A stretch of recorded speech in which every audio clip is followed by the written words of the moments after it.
Hey there, everyone. Welcome back for another Simply Tuning In Summary of the Week.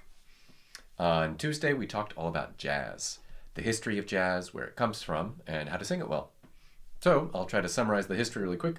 Basically, jazz is one of the three big United States of America art forms, not art, music forms. You have jazz, you have rock and roll, and you have hip hop. Those are kind of the three really big international music styles, right? I mean, it's not just the United States that's famous for their jazz. It's also France, right? Think of Edith Piaf. Also Brazilian jazz. Think of bossa nova. There's lots of jazz out there. And when we talk about jazz, very often what we're talking about is sort of this sliver of history.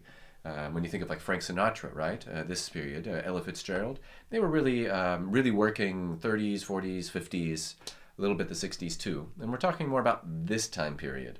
And so when I'm talking about singing jazz well, I'm talking about singing sort of this main swung jazz that we're used to, up-tempo swing jazz from this time period. Think of Frank Sinatra, for example. And the key to singing this sort of music well is to get the swing down, making sure that you feel beats 2 and 4. So instead of going 1, 2, 3, 4, you're going 1, 2, 3, 4. Da da da da da da da da da da da. And it's really key, and snapping your fingers helps too, that you really feel beats 2 and 4 when you sing. And then, and when you swing, making sure that you don't do it too academically. You got to feel it in your body. That's very important. Then, once you start singing, you keep a relaxed and conversational sort of vibe about it. So you're not trying to perform it as you would for an opera or even in a rock kind of concert. You're just relaxing. It's like you're having a conversation with your neighbor next door. And there's something that's chill about it, right? And that's when you think of these big famous jazz artists.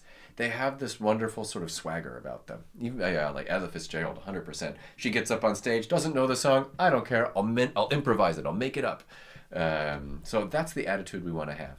And it's almost like you want to talk more than you sing. So making sure that you don't over-sing your music.